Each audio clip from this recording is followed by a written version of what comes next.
जय श्री कृष्ण। श्रीमद् भागवत गीता में हम लोग दूसरे अध्याय में 36 श्लोक तक सुन चुके हैं, जिसमें भगवान श्री कृष्ण अर्जुन को कह रहे हैं कि तू युद्ध कर, युद्ध करने के लिए कह रहे हैं। कहते हैं कि सनातन धर्म ही धर्म है, जो हमारे द्वारा निश्चित किया गया धर्म है। उसके विषय में भगवान श्री कृष्ण अर्जुन को बतला रहे हैं और कह रहे हैं कि तू स्वधर्म को देखते हुए युद्ध कर। स्वधर्म अर्थात स्वभाव को देखते हुए तू युद्ध कर। यदि हम आत्मपर्यंत दूरी तय करने की विधि विशेष को से अवगत नहीं हैं, तो हम सनातन धर्म को नहीं जानते हैं। जो भगवान श्री कृष्ण कहते हैं कि सनातन धर्म आत्मा है, इसके लिए युद्ध करना है। युद्ध कहाँ करना है? तो यह मानव शरीर और मन सहित इंद्रियों के समूह युद्ध स्थल है, जहाँ युद्ध करने के लिए भगवान श्री कृष्ण कहते हैं कि जब तक युद्ध नहीं करेगा, यानी अंतःकरण की साफ सफाई नहीं करेगा, तब तक धर्म जो हमारे भीतर स्थापित करने के लिए भगवान श्री कृष्ण ने गीता में बतलाए हैं, वह नहीं हो सकता है। संपूर्ण गीता में भगवान श्री कृष्ण ने दो ही मार्ग बतलाए हैं, पहला ज्ञान योग और दूसरा निष्काम कर्म योग। आत्मा को प्राप्त करने के लिए दो ही मार्ग बतलाए हैं। अब इस आत्मा को कैसे प्राप्त किया जाए, इस पर भगवान श्री कृष्ण ने 36वें श्लोक तक बता चुके हैं। अब आगे 37वें श्लोक में कह रहे हैं, 36वें श्लोक में कह रहे हैं कि यदि तू युद्ध नहीं करेगा तो तेरे बैरी लोग जो तुम्हें अभी श्रेष्ठ मानते हैं, एक भी दोष निकल गया तो निंदा की झड़ी लगा देंगे, तुम में अनेक दोष देखने लगेंगे। इसलिए तू युद्ध कर। और यदि युद्ध के लिए तू खड़ा हो गया तो कहते हैं 37वें श्लोक में, हतो वा प्राप्यसि स्वर्गम जित्वा वा भोक्ष्यसे महीम तस्मात् उत्तिष्ठ कौन्तेय युद्धाय कृत निश्चय। कहते हैं हतो या प्राप्यसि स्वर्गम, यदि तू हार गया इस युद्ध में तो स्वर्ग तक जाएगा, और जब जीत गया तो महामहिमत्व को प्राप्त करेगा।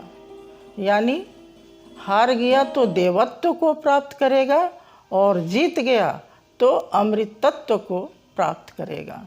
भगवान श्री कृष्ण पीछे कह आए हैं कि सम सुख दुख धीरः सह अमृत त्वाय कल्पते। जो सुख दुख में समान भाव से रहता है, वह अमृत को प्राप्त करता है।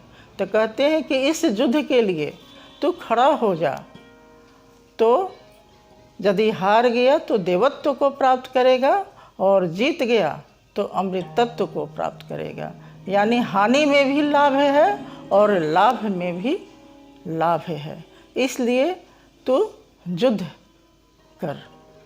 कहते हैं सुख दुख समय कृत्वा लाभा लाभो जया जयो ततो युद्धाय युज्यस्य नैव पापम अवाप्स्यसि। कहते हैं सुख दुख लाभ हानि जय पराजय को समान भाव से देखते हुए तू युद्ध के लिए निश्चय करके खड़ा हो जा। यह युद्ध करने से तू पाप को प्राप्त नहीं करेगा। यह ऐसा युद्ध है, यानी यह हमारे भीतर आसुरी भाव से युद्ध करने के लिए भगवान श्री कृष्ण कहते हैं यह ऐसा युद्ध है जिसे करने से तुझे पाप नहीं लगेगा, इसलिए तू युद्ध कर। अगले श्लोक में कहते हैं, ऐसा ते अभिहिता सांख्ये बुद्धि जोगम तू इमं शृणु, बुद्ध्या युक्त यया पार्थ कर्म बंधन प्रहास्यसि। कहते हैं यह बुद्धि जो तेरे लिए अभी तक हमने कहा है, यह ज्ञान योग के विषय में कहा है, ज्ञान योग के विषय में, कि तू भीतर अंतःकरण में हो रहे विकारी भाव से तू युद्ध कर, यह ज्ञान योग है। इसके विषय में भगवान श्री कृष्ण अभी तक सुना रहे थे। अब आगे जो तू सुनेगा उसे सुनकर तुम कर्म बंधन से मुक्त हो जाएगा। यानी आगे जो सुनाएंगे वह निष्काम कर्म योग होगा, जिसे सुनकर कर्म बंधन से मुक्त हो जाएगा। निष्काम कर्म योग क्या है? कहते हैं आराधना की प्रक्रिया ही कर्म है, और उसके अलावे जो कुछ भी होता है वह हम अपने लिए करते हैं। खेती बाड़ी, नौकरी चाकरी, उदर पोषण के लिए, परिवार पोषण के लिए जो कुछ भी हम करते हैं वह अपने लिए करते हैं, वह कर्म नहीं है। आराधना की प्रक्रिया ही कर्म है, जो तुम्हारे धर्म के लिए होता है। सनातन धर्म आत्मा है, इसके लिए आराधना की प्रक्रिया कर्म को करने के लिए यहाँ कहते हैं। इस कर्म को करने से क्या होगा, कैसे किया जाए? कहते हैं न ही अभिक्रम नाशः अस्ति प्रत्यवाय न विद्यते स्वल्पः अपि अस्य धर्मस्य त्रायते महतः भयात्। कहते हैं इस कर्म में आरंभ का नाश नहीं होता है, अर्थात बीज भर डाल दे, इसमें बीज का नाश नहीं होता है। इस कर्म के लिए तू उठ खड़ा हो और बस बीज भर डाल दो तो बीज का नाश नहीं होता है। तो बीज भर डाल दो। प्रकृति और प्रकृति में ऐसी कोई शक्ति नहीं है जो तुम्हारे बीज को नाश कर सके। अतः तू युद्ध कर। आत्मिक संपत्ति ही स्थिर संपत्ति है। इस संपत्ति को प्रकृति के द्वंद्वों से धीरे धीरे अर्जित करना ही, करने के लिए ही भगवान श्री कृष्ण यहाँ कहते हैं कि तू बीज भर डाल दे, इसका नाश कोई नहीं कर सकता। तुम्हें महान भय से तुम तर जाओगे, अर्थात जन्म मृत्यु के भय से तुम तर जाओगे। आवागमन नहीं लगा रहेगा तुम्हारे पीछे। अगले श्लोक में कहते हैं व्यवसायात्मिका बुद्धि एका इह कुरु नंदन बहुशाखा ही अनंतः च बुद्धेय अव्यवसायिनाम। कहते हैं व्यवसायात्मिका यानी निश्चयात्मिका बुद्धि एका इह कुरु नंदन। हे कुंती पुत्र अर्जुन, निश्चित किया हुआ बुद्धि एक ही है। सकाम पुरुषों के लिए अनंत भेदों वाली बुद्धि होती है, किंतु जो निश्चित किया हुआ बुद्धि है, जो सनातन धर्म आत्मा के लिए जो बुद्धि है, वह एक ही है। हमने पीछे अभी सुनाया है कि निष्काम कर्म योग कर, वही धर्म है।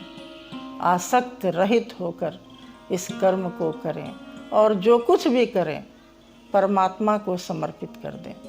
यह निष्काम कर्म योग है। और आराधना की प्रक्रिया जरूरी है। आगे बताए हैं कि शरीर यात्रापि च तेन प्रसिद्धयेत अकर्मणा। यदि तू आराधना की प्रक्रिया नहीं करेगा तो शरीर की यात्रा जो है वह भी सिद्ध नहीं होगी। इसलिए तू निष्काम कर्म योग को भली प्रकार जानकर तू इस कर्म को कर, इस कर्म का आरंभ कर दे।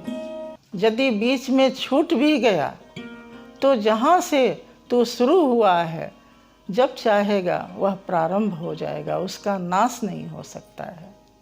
इसलिए आराधना की प्रक्रिया करना जरूरी है, यज्ञ की प्रक्रिया करना जरूरी है। भगवान श्री कृष्ण इसी विषय पर आगे बताए हैं कि कैसे करना है। इस प्रकार कहते हैं, तो कहते हैं कि निश्चित किया हुआ बुद्धि एक ही है, परम कल्याणी है, और उसका परिणाम भी एक ही है। क्या है? आराधना की प्रक्रिया ही कर्म है और कर्म फल परमात्मा को प्राप्त करना है, यानी कर्म फल परमात्मा है। इसे अच्छी तरह जानकर कहते हैं, हे अर्जुन तू युद्ध कर। अपने भीतर हो रहे जो आसुरी भाव तुम्हारे भीतर है उससे युद्ध करना है। एक ही इंद्रियां यदि अपने विषय से इस प्रकृति में ले जाती है और कुछ भी करा देती है गलत काम, उससे युद्ध करने के लिए भगवान श्री कृष्ण कहते हैं। इसे बड़ी बारीकी से समझकर समझना है। ज्ञान योग और निष्काम कर्म योग। अब निष्काम कर्म योग के विषय में भगवान बताने लगे हैं।